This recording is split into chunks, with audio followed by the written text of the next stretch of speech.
예수님이 세상에 어떤 것보다도 귀하다고 고백하면서 그분을 바라보고 그분을 예배하기 위해서 나온 사람들, 하나님의 사람들입니다.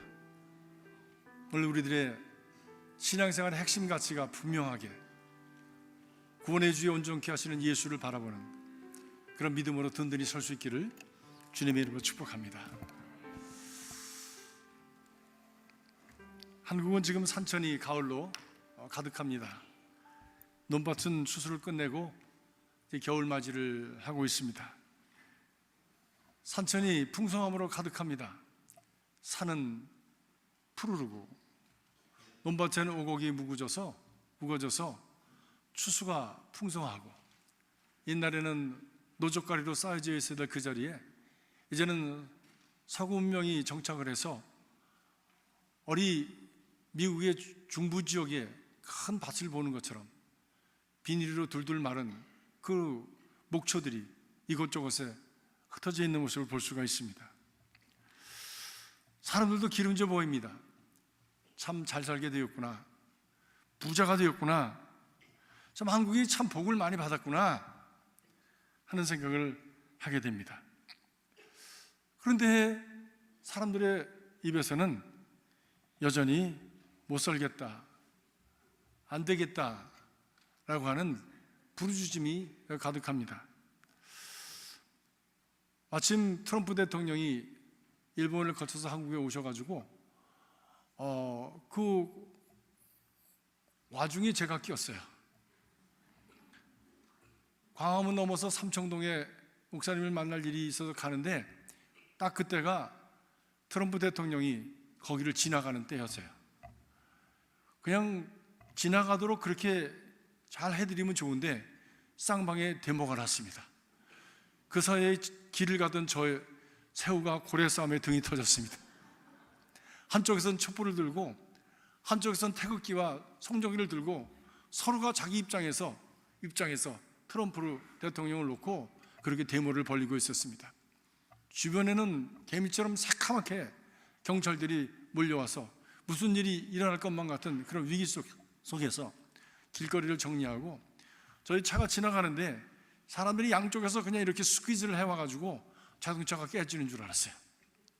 이쪽에서는 저쪽 사람들 보고 빨갱이 새끼들이라고 아주 그냥 욕을 막 하고, 이쪽에서는 저 수구 뭐라고 그냥 그렇게 욕을 하면서 막 조여오는데, 야, 정말 그 현장에서 그걸 느껴보니까 정말 어떤 위기의식을 갖게 되더라고요. 이렇게 잘 살게 되었는데, 이렇게 풍성하게 살게 되었는데, 세계에 있는 다른 사람들은 다 우리나라가 기적을 보는 나라라고, 거지 나라에서 부자 나라가 됐다라고 다 그렇게 얘기를 하는데, 거기 있는 사람들은 안 그렇단 말이에요. 그것을 보면서 너무 가슴이 아팠습니다. 너무 가슴이 아팠어요. 야, 정말 이렇게 변화되어져 있는 자신들의 삶을 감사하고 기뻐하면서 행복하게 살아가면 얼마나 좋을까, 얼마나 좋을까. 그런데 많은 빌딩이 서고 온 도로는 다 멋있게 깔리고 한 사람이 자동차를 하나씩 가지고 있을 수 있는 것처럼 그렇게 부유하게 되어지고, 그리고 먹거리가 넘쳐서 땅에 버리지 않으면 안 되는 그런 상황이 되었음에도 불구하고 사람들의 마음은 너무 각박해서 더 갖지 못해서, 더 올라가지 못해서, 더 자기의 입장을 내세우지 못해서 사람들은 불평과 불만으로 가득한 모습을 보았습니다. 복을 받았음에도 불구하고 복 받은지 모르면서 살아가는 그 사람들이 그저 처음에 가서 보았을 때, 겉으로 보았을 때 좋다, 기름지다, 멋있다, 참 잘 살게 되었다, 복을 받았구나 라고 하는 생각하였는데 그 생각이 점점 변하게 되었습니다. 복이 무엇입니까? 사람들은 복을 구합니다. 그런데 정작 무엇이 자신에게 진정한 복이 되는지 모르면서 복을 구할 때가 너무나도 많이 있어요. 당장 호구지책으로 당장 필요한 것을 충족시키는 것, 그리고 참 사람들이 보기에 그럴듯하게 화려하게 되어지는 것, 그것이 복인 것처럼 여기면서 살아가는 사람들이 얼마나 많은지 모릅니다. 복이라고 하는 것이 무엇입니까? 돈을 많이 가지고 있는 것이 복입니까? 그럴 수 있습니다. 권세와 명예를 얻는 것이 복입니까? 그럴 수 있습니다. 건강한 것이 복입니까? 당연히 그럴 수 있습니다. 참으로 귀한 것들입니다. 그 사람이 복될 때, 그래서 그 주어진 것들을 복스럽게 사용할 수 있을 때 그런 모든 것들이 진정으로 참된 복이 될 수 있는 것입니다. 그러나 그것이 다는 아닙니다. 돈 때문에 타락한다면 그것이 돈이 무슨 복이 될 수 있겠어요? 권세를 가지고 나쁜 짓 하다가 감옥에 간다면 그것이 무슨 복이 될 수 있겠어요? 건강하다고 힘이 넘쳐서 교만하게 방종하다가 다른 사람들에게 해를 끼치고 그리고 자기 자신도 그만 어려운 지경에 처하게 된다면 그 건강하다고 하는 것이 무슨 복이 될 수 있겠습니까? 그것을 어찌 우리가 복이라고 할 수 있겠습니까? 오히려 그것 때문에 화를 당하고 그것 때문에 복이 아니라 그리고 재난이 되어지는 결과가 오게 되는데 그것을 복이라고 할 수 있겠습니까? 복은 외적인 것 이전에 내면에 오는 것입니다. 속사람이 복 있는 사람이 되어질 때에 우리 주변의 모든 것이 복으로 변화될 수 있는 것이지요. 뿌리가 썩었는데 어떻게 그 모든 것이 좋은 것이 나올 수가 있겠습니까? 가장 진정한 복은 무엇인가? 우리 기쁜 속사람보다도 더 깊으신 하나님, 복의 근원이 되시는 그 하나님과 함께하는 것이 참다운 지복인 줄로 믿습니다. 시편 73편 28절에 다윗이 이렇게 말씀합니다. 하나님께 가까이 함이 내게 복이라. 내가 주 여호와를 나의 피난처로 삼아 모든 행사를 전하리이다. 내면이 건강한 사람은 힘들고 어려운 상황 속에서도 그 힘들고 어려운 재난과 같은 상황을 참 축복으로 변화시킬 수 있는 능력을 갖게 되어집니다. 그래서 그 사람이 가는 곳마다 복이 열려지게 되어집니다. 그러나 속이 건강하지 않은 사람은 아무리 좋은 것을 주어도 그 사람이 가는 곳에는 복도 화가 되어집니다. 그래서 복 있는 사람은 그 뿌리를 어디에 두느냐? 하나님께 둔다고 성경은 말씀하고 있습니다. 복의 근원이 되는 하나님께 두는 사람은 건강한 인생이 되어지고, 건강한 인생이 살아가는 것은 그것이 정말 전쟁이 나고 기근이 들어서 정말 말할 수 없이 각박한 상황 속에서도 그것을 꽃밭으로 만들고 그것을 참으로 축복의 땅으로 만들어가는 역사가 일어나게 되어지는 것입니다. 저와 여러분이 그런 사람들이 될 수 있게 주의 이름으로 축복합니다. 복 있는 사람이 복을 만들어가는 거예요. 복을 외부에서 주어지는 것이 아닙니다. 하나님께서 우리의 내면을 만들어 가실 때 우리는 복을 만들어가는 사람들이 되어줄 수가 있는 것이지요. 그렇습니다. 어떻게 그렇게 될 수 있느냐? 성경은 분명히 말씀합니다. 범사의 그를 인정하라. 그러면 그가 너를 지도하시리라. 복된 길로 지도하신다는 거예요. 하나님을 가까이 하라고 하는 것입니다. 그러나 마귀는 하나님을 인정하지 못하도록 늘 불평과 불만으로 떨어지게 합니다. 그 순간 우리의 마음은 하나님으로부터 멀어지게 되어지고 하나님과의 관계가 점점 소원하게 되어져서 결국 각박한 가운데 아담과 이브가 그 패러다이스에서, 그 에덴 동산에서 쫓겨나서 엉겅퀴가 일고 가시밭이 일어나고 가는 곳마다 땀을 흘리고 수고하여도 거둔 것이 없는 그런 각박한 삶을 살게 되어진 것처럼 불평과 불만 가운데 살아가는 사람들의 삶 속에는 가시밭이 돋게 되어지는 것입니다. 오늘 우리가 함께 읽은 성경 본문의 말씀은 다윗이 20년 동안 잃어버렸던 언약궤를 다시 찾아서 예루살렘으로 옮겨 놓고 기뻐하고 감사하는 찬양의 시입니다. 하나님을 가까이 모시게 된 것, 이것이 감사합니다. 하나님이 나와 함께 하신 것이 너무나도 감사합니다 라고 감격해하면서 찬양하고 있는 것이에요. 오늘 8절 말씀 보니까 너는 여호와께 감사하며 그 이름을 부르며 그가 하신 일을 백성에게 알릴지어다. 너희는 여호와께 감사하며 그 이름을 불러 아뢰며 그가 행하신 일을 만민 중에 알게 할지어다 말씀합니다. 이 법궤는 무엇을 의미합니까? 언약궤는 이스라엘 백성들에게 살아계신 하나님께서 함께 하심을 상징하는 것입니다. 이스라엘 백성들이 그 애굽을 나와서 광야길을 갈 때에 하나님께서 주신 성막을 중심으로 해서 진을 치고 그리고 그 성막을 중심으로 해서 그들이 그 광야길을 걸어갔던 것을 우리가 잘 압니다. 언약궤가 예루살렘으로 들어왔다고 하는 것은 곧 하나님께서 예루살렘에 함께 하시며 곧 다윗과 함께 하심을 상징하는 것이에요. 다윗은 이것을 믿고 알았기 때문에 그를, 하나님의 언약궤를 그렇게 모시려고 애를 썼고, 그리고 결국 언약궤가 예루살렘에 들어왔을 때 그렇게 감격해하면서 감사하고 있는 것입니다. 그리고 하나님께서 우리와 함께 하신다고 하는 것은 널리 알릴지어다, 그 기사를 공포할지어다라고 말씀합니다. 그것을 감사한다고 하는 것입니다. 사람이 살아가는데 하나님이 함께 하신다고 하는 것을 분명하게 믿고 확신할 수 있다면 그것처럼 큰 은혜가 어디 있겠습니까? 그런 사람에게는 염려하는 일이 다가와도 염려를 물리칠 수 있는 내적인 능력을 갖게 될 것이요, 어떤 일이 생겨진다고 위험한 지경에 처한다고 할지라도 그것을 극복해낼 수 있는 내적인 능력을 갖게 되어지는 것입니다. 그래서 하나님께서 우리와 함께 하신 그 자체로서 감사한 것이에요. 그것이 축복이에요. 사랑하는 성도 여러분, 그 믿음을 가지시기를 주의 이름으로 축복합니다.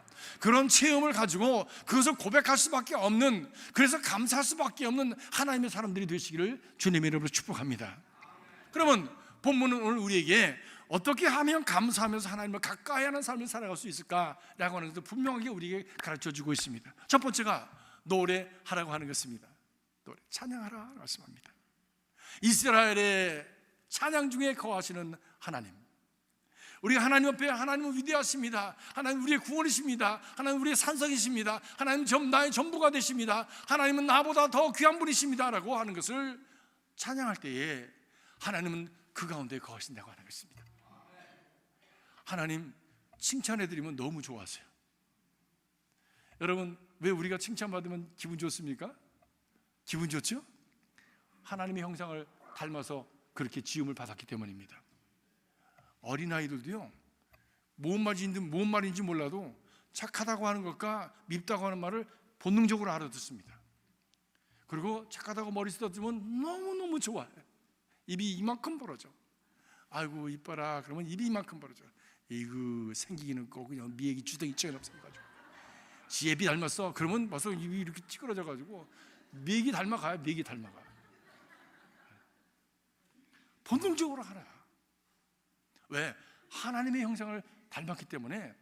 하나님께서, 하나님이 정말 우리의 모든 것 되십니다. 우리의 최고이십니다. 하나님 우리 전부이십니다. 우리의 구원이십니다. 산성이십니다. 우리의 피난처가 되십니다. 하나님 우리의 모든 것 축복이 되십니다. 생명의 근원이 되십니다 라고 고백할 때에 하나님은 너무너무 기뻐하십니다. 그 기쁨을 여러분도 느껴보시기를 바랍니다. 하나님의 기뻐하심을 느낄 수 있는 그 영적인 감각을 가진 사람들이 살아있는 믿음을 가진 사람들이죠. 하나님이 기뻐하시는 것을 본능적으로 느끼는 사람들, 아 이거는 하나님이 기뻐하신다, 내 영이 나에게 말하기를 하나님이 지금 이것을 슬퍼하신대 라고 하는 것을 감지할 수 있는 사람, 그런 깊은 영적인 예민함 속에 나아갈 수 있기를 주의 이름으로 축복하는 것입니다. 그래서 오늘 성경은 그 하나님을 노래하라고 말씀합니다. 그에게 노래하며 그를 찬양하며 그의 모든 기사를 알릴지어다 맞습니다. 알릴지어다. 다윗은 기쁨으로 찬양하는 사람이었습니다. 이스라엘에 찬양하는 자라고 그렇게 자기를 아이덴티파이하고 자기를 소개했습니다.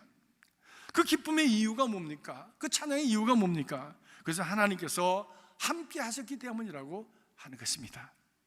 사랑하는 성도 여러분, 하나님이 함께 하심을 기뻐하고 감사하는 여러분 되시기 주의 이름으로 축복합니다.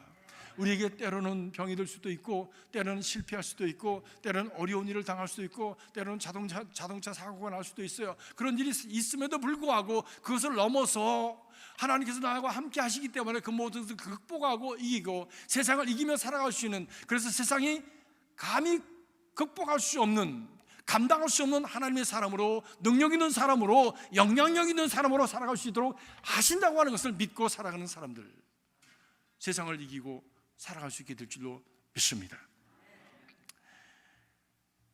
그 노래하면서, 다윗은 노래하면서 그 노래에 취해서 막 춤을 추면서 자기 바지가 내려가는 것도 몰랐어.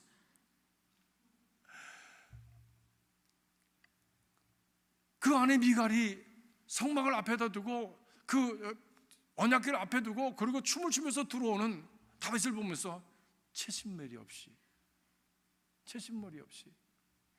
이 무지랭이들 앞에서 왕이 저렇게 노래하고 춤을 추면서 바지가 흘러내리는 것도 모르면서 온다고 하는 것을 부끄럽게 여기고 그것을 비난했습니다. 그랬더니 다윗이 뭐라고 했는지 아십니까? 내가 어린아이처럼 하나님 앞에서 찬양하고 춤추는 것이 무엇이 부끄럽냐? 나는 기쁘다 라고 고백을 했습니다. 근데 놀라운 일이 생겼어요. 슬픈 일이 생겼어요. 그것은 그 후로 미갈이 아이를 낳지 못하게 됐다고 성경 말씀합니다. 하나님을 기뻐하는 일을 비난하고 하나님을 기뻐하는 일을 그리고 방해하는, 그것은 절대로 신앙적이 아니라고 하는 것이지요. 한번 같이 읽어보실까요? 같은 기사입니다. 사무엘 하 6장이에요. 사무엘 하.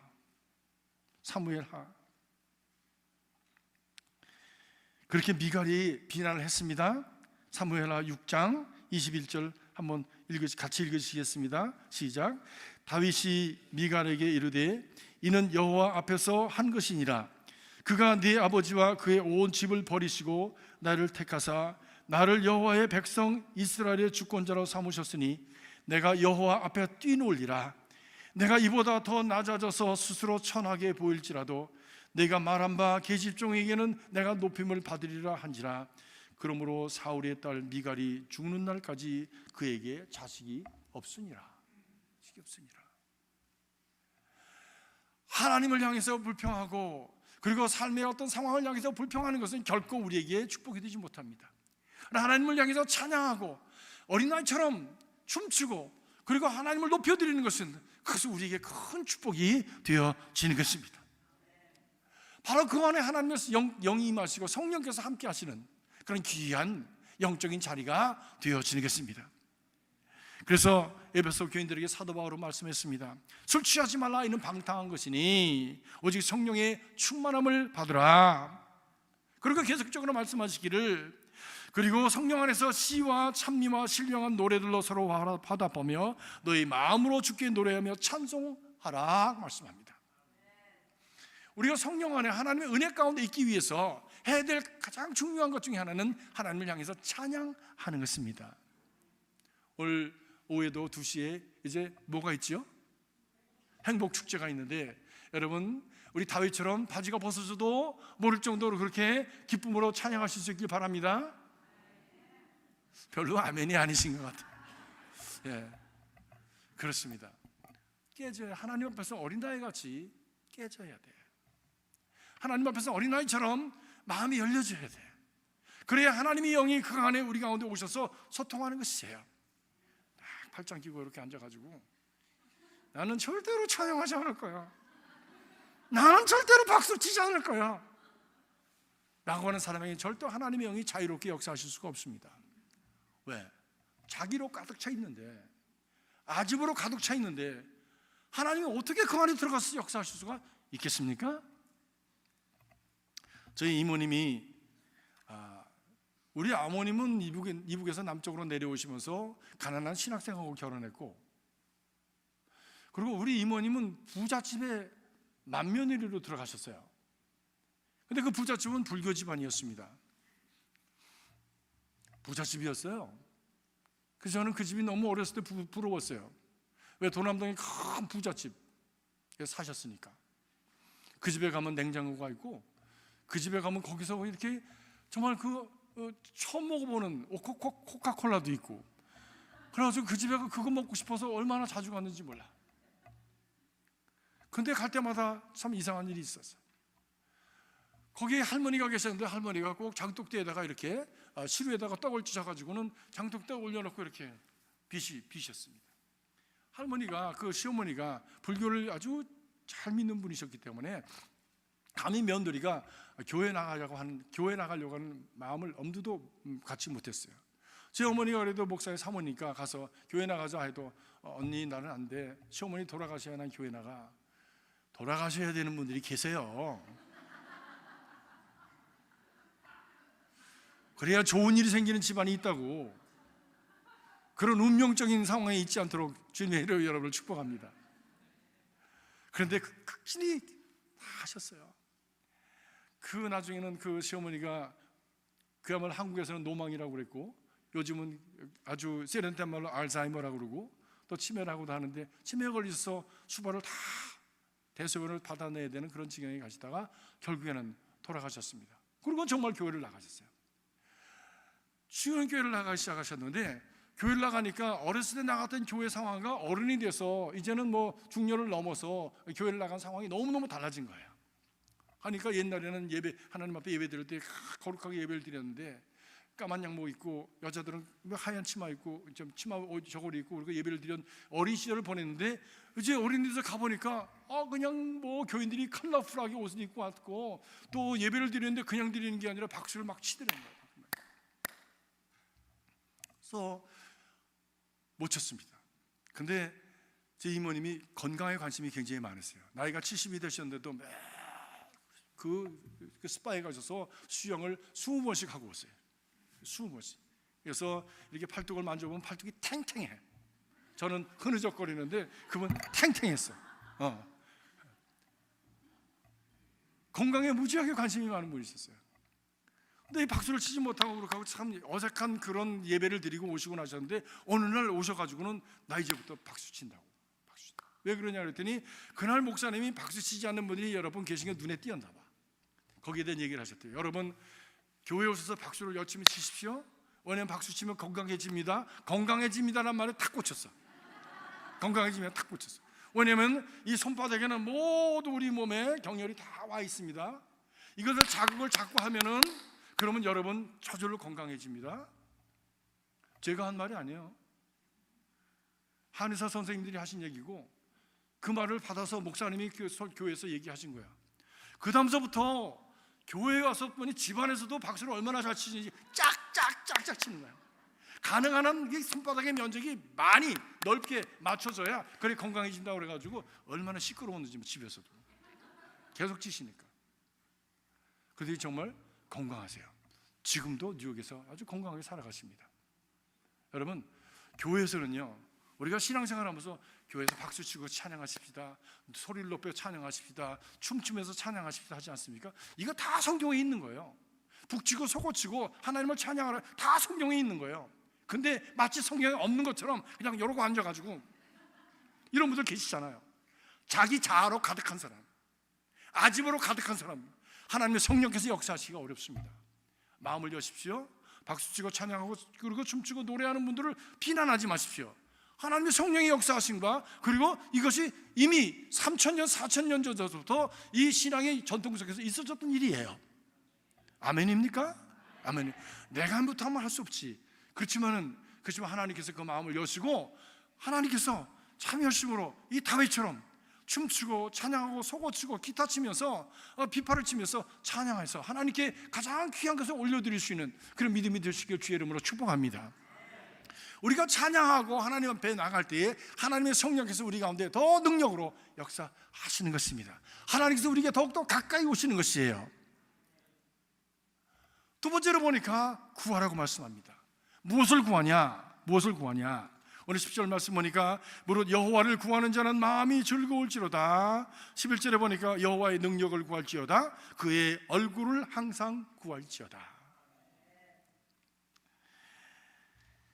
세상의 것들은 찾으면 찾을수록 더 공허해집니다. 많은 것을 성취하면 성취할수록 그만큼 더 공허가 심할 수 있습니다. 높은 곳에 올라가면 올라갈수록 더 외로워집니다. 여러분, 대통령은 얼마나 외로울까요? 저는 지금 감옥에 있는 무슨 대통령이시죠? 박근혜 대통령을 이렇게 어려운 일을 당하는 거 보면서 참 얼마나 힘들까, 얼마나 외로울까, 얼마나 외로울까. 인간이 찾는 그 성취, 높이 올라가면 올라갈수록 거기에는 무엇이 있는가? 영광도 있을 수 있겠지만, 한계적인 영광도 있을 수 있지만 거기에는 외로움이 있습니다. 내가 갖는 많은 소유, 그래서 많이 가진 것 같지만 그 가진 후에 오는 것은 무엇이냐? 이게 다야? 이게 단가? 라고 하는 공허감이 있습니다. 그래서 공허감을 채우기 위해서 더 많이 가지려고, 더 많은 것을. 한국에 가면 사람들하고 만나서 얘기하면 가장 많이 하는 대화 중에 하나가 부동산 얘기예요. 제가 무슨 부동산 투자가도 아닌데 그분들은 아파트 사다가 팔아서 돈 벌고 또 그 다음에 더 큰 아파트로 이사 갔다는 얘기를 아주 자연스럽게 그냥 대화에 넣어서 얘기를 한다고. 저는 뭐 할 얘기가 없어요. 아파트가 없으니까. 나는 우리 교회 사택에서 살아. 그거 팔았다 옮겨서 지금 돈 많이 벌었어. 이런 얘기 할 수가 없잖아요.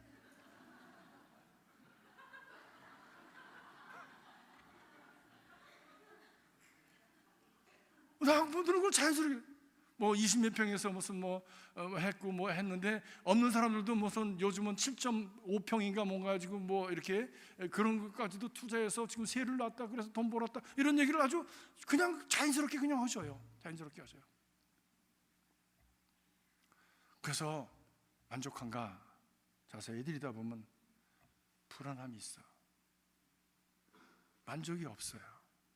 어떻게 하면 그 다음에 더 큰 걸 가질까? 더 많이 가질까? 끝이 없어. 이게 다야? 이것밖에 안 되나? 라고는 생각으로 가득 차 있는 거예요. 그것이 소유라고 하는 것이 우리에게 주는, 잠깐 우리에게 만족을 줄 수 있지만 결국 우리에게 주는 마지막에 쓴맛입니다. 내 능력으로 무엇을 이루었다고 하는 것도 그렇습니다. 공부를 많이 해서 박사학위를 몇 개나 가지고 좋은 학교를 나와도 그것이 참 아름다운 일이고 정말 축하받을 일이고 그리고 참으로 귀한 일이지만, 그분 자신에게 있어서는 정말 그것이 얼마나 그 위에 올라가서 얼마나 만족한 삶을 살아가는가라고 하는 것을 생각해 볼 때 그렇지 않은 경우가 많은 것 같아요. 왜? 사람들의 기대에 채워지지 않는 자기 위한 부족한 면이 자기는 알거든요. 남들은 나를 이렇게 봐주는데 아닌 나의 모습이 있잖아요. 그 나만 아는 그것, 부실한 그것, 채워지지 않은 그것 때문에 그것을 감추기 위해서 불안하게 살아가는 그 모습들을 저는 봅니다. 뿐만이 아닙니다. 미국에서 정말 인류 그 아이비리그를 나오고 그것도 박사학위를 몇 개씩 받은 분이 한국에 초청을 받아서, 카이스트에 초청을 받아서 정말 그 연구소에 그렇게 이제 일을 하게 되었습니다. 그런데 그분의 고백이 자기는 하루도 술 없이는 살 수 없었대. 하루도. 기계적으로 돌아가고 자기가 아는 지식을 기계적으로 이렇게 좀 전수하는 그런 과정 속에서 너무 자기는 공허했다는 거야. 너무 meaningless, 의미가 없는 거예요, 삶이. 그래서 술 없이는 살아갈 수 없었다는 거예요. 그런데 자기 동료들 중에 몇 사람이 간헐적으로 어딜 가는 거야. 자꾸만 가는 거야. 그래서 어딜 가냐고 그랬더니 중국 간다고 그러더래. 왜 가냐고 그랬더니 중국 연변의 과학기술대학교에 간다고 그러더래요. 뭐 하냐고 그랬더니 거기 가서 학생들을 가르친다고 그러더래요. 왜 가냐고 그랬더니 자는 크리스찬인데 그렇게 가르치면서 그들에게 신앙을 전수하기 위해서 간다고 그러더래요. 그게 뭔지 몰랐던 이분인데 궁금해서 거기를 방문을 했었더랍니다. 그래서 거기서 가서 보면서 너무 감동을 받은 거야. 아, 배우고 그리고 먹고 사는 것 이상으로 더 귀한 차원의 삶이 있구나. 선교였죠. 전도였죠. 양육이었죠. 그것을 보면서 자기도 예수 믿고 그렇게 살기를 결단하고 예수 믿게 되고 세례받고 그리고 자기가 가졌던 모든 것을 다 내려놓고 연봉과기대에 가서 지금 20몇 년째 지금 일을 하고 있습니다.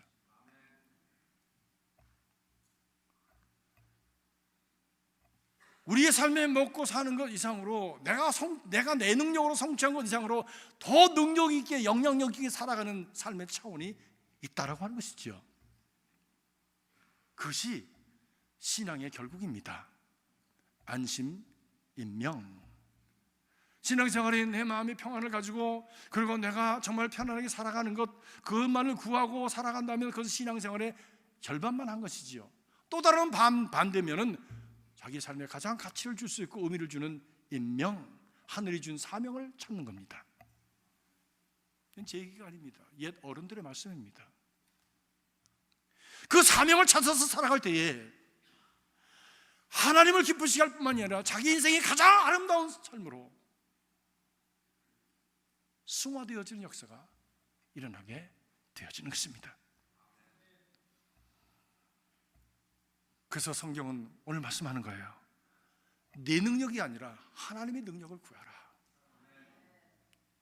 내 능력이 구창한 차원에 머무는 삶이 아니라 하나님의 능력에 붙들려서 더 높고 더 영광스러운 차원으로 나가는 바로 그런 하나님의 능력을 구하며 살라고 이야기하는 거예요. 그러기 위해서는 우리가 구해야 될 것이 무엇이냐? 그분의 얼굴을 구해야 된다. 그분의 얼굴을 항상 구할지어다라고 말씀합니다. 하나님의 얼굴은 어디 있습니까? 하나님은 보이지 않는 분이십니다. 그러나 하나님 영이시기 때문에 우리의 영과 교제하시는 분이십니다. 그분의 얼굴을 구하라고 하는 것은 바로 그분과 인격적인 교제를 나누며 살아가라고 하는 것이죠. 오직 모든 것을 창조하시고 다스리시는 그 하나님께서만 많이 진정으로 참다운 능력과 그리고 도움이 올 수 있기에 많은 신앙이들은 이렇게 고백을 했습니다.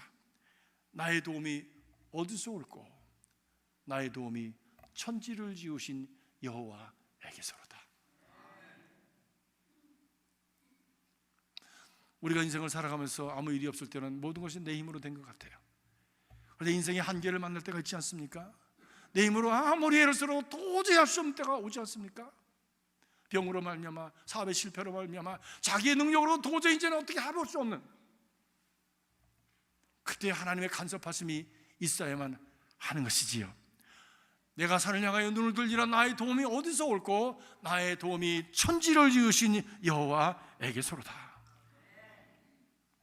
그 하나님을 구하십시오.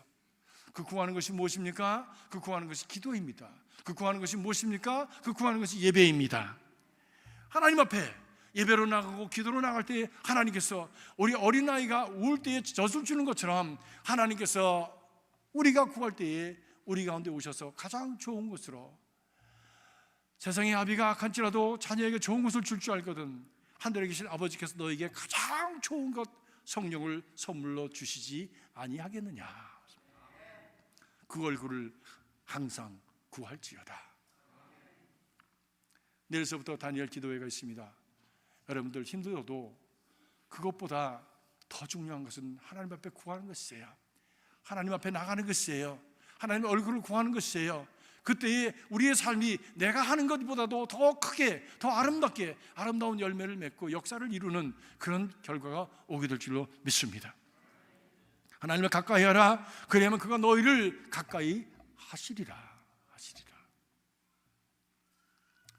세 번째로 우리는 기억해야 한다고 말씀합니다. 마지막으로 기억하는 삶을 살기를 원합니다. 무엇보다도 오늘 말씀 보니까 구원의 은혜를 기억하라고 말씀합니다. 12절에 그 종 이스라엘의 후손 곧 택하신 야곱의 자손 너희는 그 행하신 기사와 그 이적과 그 입의 판단을 기억할지어다. 이스라엘이 출애굽할 때의 그 사건, 그래서 그 출애굽으로 말미암아 하나님 여호와는 이스라엘의 하나님이 되시고 이스라엘은 하나님의 백성이 되게 하였던 그 결정적인 사건, 구원의 사건입니다.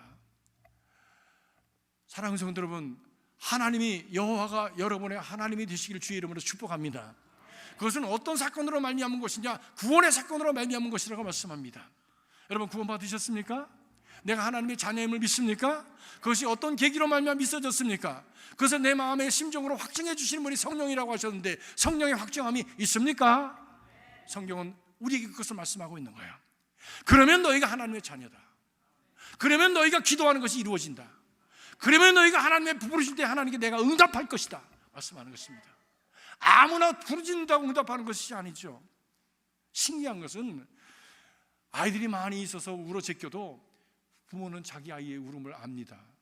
신기해. 애들의 목소리가 똑같은 것 같은데 엄마는 자기 애의 목소리를 알아요. 저거 내 아이라고 달려갑니다. 지금 어떤 상황이 있는지 그 울음소리를 통해서 압니다. 참 신기하지 않습니까? 마찬가지로 하나님께서도 구원받은 하나님 백성의 그 상황이 어떤지 우리가 부르짖을 때에 알고 듣고 보고 그리고 우리에게 응답하시는 하나님이시라고 하는 거예요. 때문에 우리는 부르짖어야 하는 것입니다. 그 구원의 하나님을 기억하면서 부르짖어야 하는 것이에요. 그것이 부르짖을 수 있는 조건이 되어지는 것입니다. 뿐만이 아니라 말씀을 기억해라. 말씀을 기억해라. 너희는 그의 언약 곧 그가 천대에 걸쳐 명하신 말씀을 항상 기억할지니라 말씀합니다. 세상의 모든 것은 3대 가기가 어렵습니다. 부자도 3대 가기가 어렵다고 하지 않습니까? 김정은이 지금 3대 갔는데 4대째 갈 수 있는지 한번 보자고요. 그러나 하나님의 말씀은 천대에 이르러 말씀이 이루어지기 때문에 그 말씀을 항상 기억하라고 하는 것입니다. 우리 인생이 70이요 강건하면 80이라도 그 수고와 슬픔뿐이요 그것도 속히 지나간다고 했는데 70, 80 기껏해 100년 사는 그 안목으로 우리가 수천 대에 이르는 하나님의 역사의 그 결말을 다 가늠할 수가 없지 않습니까? 하루살이가 메뚜기의 삶을 알 수가 없고, 메뚜기가 토끼의 삶을 알 수가 없고, 토끼가 개의 인생을 알 수, 인생이 아니죠, 개의 삶을 알 수가 없고, 개가 인간의 인생을 알 수가 없지 않습니까? 왜? 한계가, 하루살이가 어떻게 하루밖에 못 사는 게 인생 70년, 80년을 가늠할 수 있겠습니까? 하나님의 말씀은 수천 대에 이르러 이루어지는 말씀이다. 그래서 신앙생활은요 적어도 3대를 봐야 됩니다. 신앙생활은 내 대를 보는 게 아니에요. 내가 신앙의 그 씨앗을 뿌리면 그 다음 때 가서 싹이 날 수 있어요. 나는 신앙생활하는데 죽으라고 고생할 수도 있어. 저는 그것을 봤습니다. 어렸을 때부터 신앙생활 했으니까. 상도동에서 살 때에 사택이 교회 뜰 안에 있었어요. 여름이 되면 문을 다 열고 기도하잖아요. 그때 사람들은 뭐 이렇게 주위 이웃을 이렇게 뭐 배려한다든지 뭐 이런 일이 없었어. 그냥 종도 꽝꽝 치고 그냥 부흥양 문 다 열어놓고 막 꽝꽝 북치고 장구치고 하고 막. 예. 그리고 그냥 그런데 저는 그게 너무 싫었어요. 왜? 잠을 못 자서 악 떠드니까. 근데 새벽기도 특별히 새벽에들 봐서 너무 떠드니까 잠을 못 자겠어요. 좀 더 자다가 학교 갔으면 좋겠는데 그 중에 한 분이 계셨어요. 불구로 늘 이렇게 다리를 절면서 교회 나오셔서 그리고 맨 마지막까지 소리를 지르면서 기도하시는 그런 권사님 한 분 계셨는데 그분은 시세 장사를 하시는 분이세요. 한강에서 모래를 파다가 그리고 건축자재상을 한다고 그리고 조금 놓고서 모래를 파셨어요. 그러니까 얼마나 기구했겠습니까? 난 그분이 늘 우는 것만 봤지 웃는 걸 본 적이 없어. 그런데도 새벽에 나와서 늘 울면서 또 기도해. 왜 저렇게 똑같은 얘기를 매일 저렇게 울면서 기도를 할까? 속으로 저는 원망했어요. 그리고서는 제가 중학교 1학년 때 그것에 갔는데 고등학교 3학년을 지나고 전 대학을 지나서 4학년 때 미국에 왔습니다. 그리고선 13년 만에 어른이 돼가지고 우리 집사람이랑 결혼하고 아이들을 데리고 한국을 방문하면서 그 교회를 갔어요. 그 교회 갔더니 그분이 장로님이 되셨더라고. 근데 뭐 장로님이 되셨다고 하는 것도 중요하지만 부자가 됐더라고. 옛날처럼 초라하지 않아. 반짝반짝해. 그래서 그분 댁에 한번 가게를 가봤더니 이게 뭐 큰 자재상이 된 거예요. 건축자 선생님. 한국이 발전하면서 그 시세 가게가 그냥 큰 자재상이 돼가지고 아주 얼마나 큰 비즈니스맨이 됐는지 몰라. 남의 일이라고 좋아하지도 않아. 그리고 그 자손들이 얼마나 잘 되는지 몰라요. 그 가운데서 의사도 나오고 그 가운데서 목사도 나오고 얼마나 잘 되는지 몰라. 3대째는 제가 못 봤어요. 3대째는 그것을 보면서 야, 1대 신앙이 저렇게 눈물 뿌려 기도하더니 2대가 잘 되고 그 좀 나온 환경에서 믿음의 양육을 받는 그 3대가 더 잘 되지 않겠습니까? 적어도 신앙은 첫째 때가 아닙니다. 에이, 뭐 11조 드렸는데 하나님 축복도 안 해. 그게 아니에요. 그게 슬롯머신 넣었다가 땡겨가지고 나오는 거 그게 신앙생활하는 게 그런 게 아니지 않습니까? 지금 우리는 1대를 넘어서 2대, 3대 그리고 수천 대에 이르러 하나님의 지복의 가문이 되어는 명문이 되어지는 그 일을 위해서 투자하는 거예요. 지금 투자하는 거예요. 저희는 천민 가족이었습니다. 제가 남가주 주님의 교회 옛날에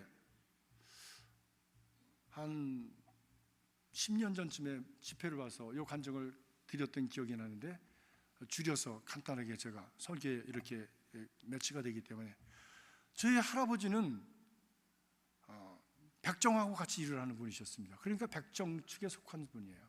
백정이 소돼지를 죽이면 가죽을 가져다가 가죽을 만드는 일을 하셨습니다. 그래서 독한 약을 써서 일을 하시다가 그만 일찍 돌아가셨대요. 그런 상황에 사셨기 때문에 늘 가난했고 늘 어려웠습니다. 그 가운데서 사시면서 우리 할머니는 늘 그래서 병이 있으셨대요. 그래도 좀 깨신 분이시기 때문에 저희 아버님 그리고 작은 아버님을 그 평양으로 보내셔서 공부하게 이렇게 내보내주셨습니다. 정말 보잘것없는, 그래서 자랑할 것 없는 그런 집안이었어요. 그래서 저희 아버님이나 저희 작은 아버님을 통해서 저는 한 번도 우리 할아버지에 대해서, 고조 할아버지, 증조 할아버지에 대해서, 우리 집안에 대해서 아무도 얘기해 준 적이 없어요. 왜? 자랑할 게 없으니까.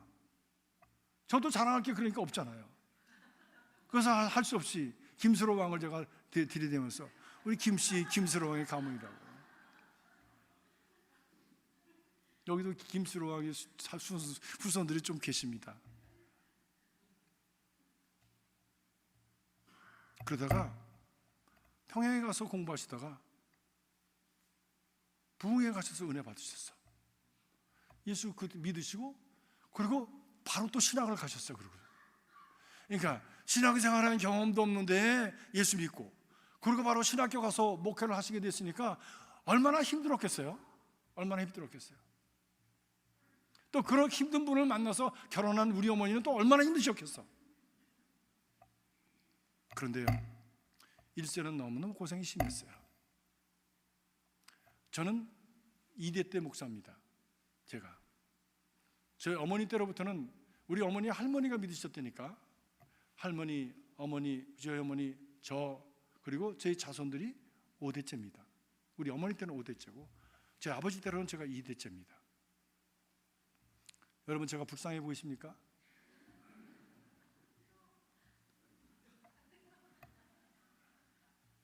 신앙은 당대를 보는 게 아니에요. 여러분이 심는 것 그것 때문에, 순종으로 심는 그것 때문에, 희생으로 심는 그것 때문에 여러분의 자손이 잘 된다고 하는 것을 기억하시기 바랍니다.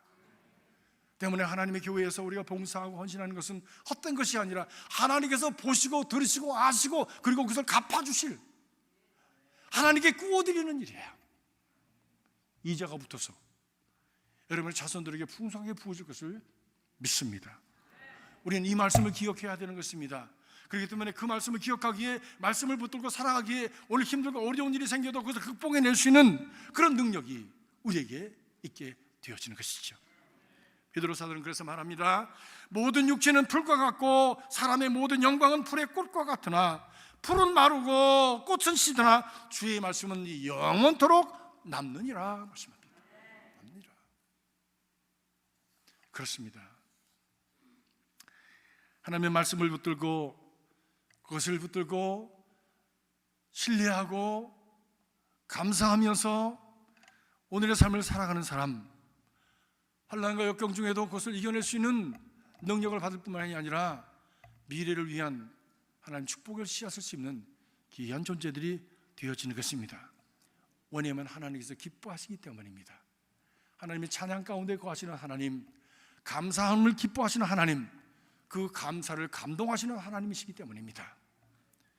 감사하는 자는 주께 노래하고 찬양하는 자요, 감사하는 자는 주의 능력과 얼굴을 찾는 자요, 감사하는 자는 주의 은혜와 말씀을 붙들고 살아가는 사람이요, 그 말씀을 기억하는 사람입니다. 감사는 하나님께서 우리에게 입혀주신 옷이요, 불평과 불만은 마귀가 입혀주는 옷입니다. 늘 감사하면서 하나님 은혜 가운데 능력으로 살아가는 여러분들 되시길 주의 이름으로 축복합니다.